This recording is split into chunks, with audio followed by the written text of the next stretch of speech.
And finally tonight, as promised, a special comment of FISA and the telecoms. In a presidency of hypocrisy, an administration of exploitation, a labyrinth of leadership, in which every vital fact is a puzzle inside a riddle wrapped in an enigma, hidden under a claim of executive privilege, supervised by an idiot, this one is surprisingly easy. President Bush has put protecting the telecom giants from the laws ahead of protecting you from the terrorists. He has demanded an extension of the FISA law, the Foreign Intelligence Surveillance Act, but only an extension that includes retroactive immunity for the telecoms who helped him spy on you.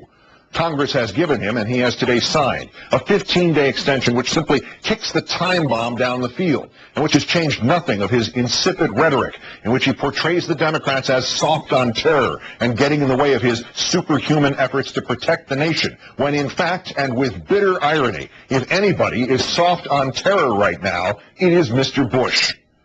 In the State of the Union address, sir, you told Congress, if you do not act by Friday, our ability to track terrorist threats would be weakened and our citizens will be in greater danger. Yet you are willing to weaken that ability. You will subject us, your citizens, to that greater danger. This, Mr. Bush, is simple enough even for you to understand. If Congress approves a new FISA Act without telecom immunity and sends it to your desk and you veto it, you, by your own terms and your own definitions, you will have just sided with the terrorists. You got to have this law or we're all going to die, but you might veto this law.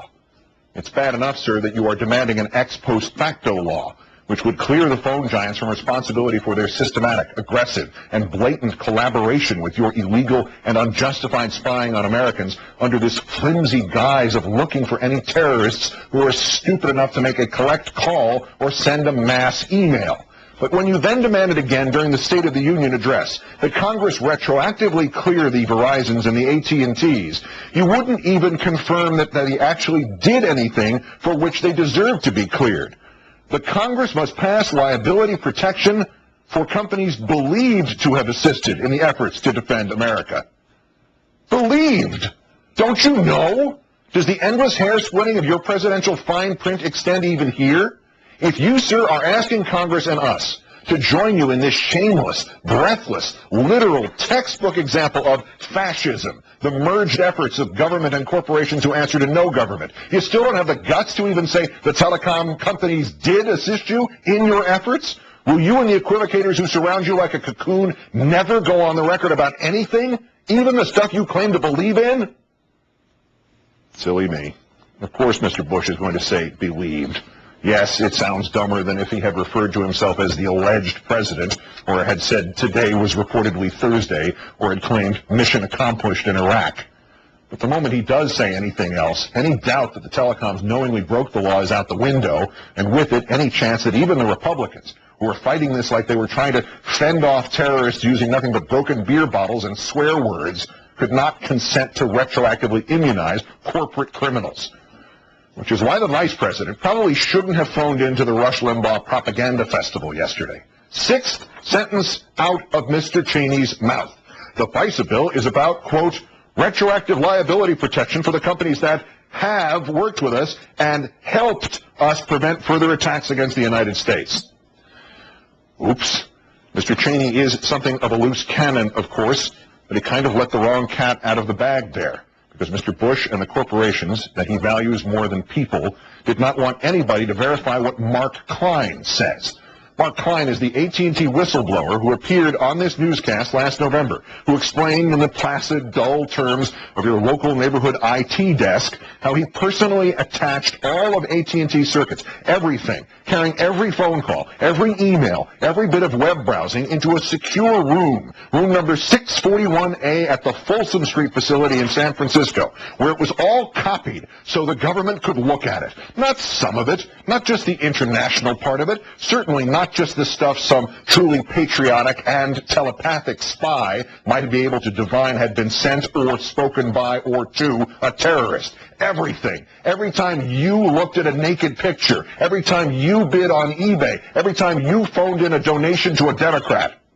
My thought was George Orwell's 1984, Mr. Klein told me, reflecting back, and here I am, forced to connect the Big Brother machine. You know, Mr. Bush, if Mr. Klein's Big Brother machine, the one the Vice President conveniently just confirmed for us, if it was of any damn use at all at actually finding anything, you could probably program it to find out who started that slanderous email about Barack Obama.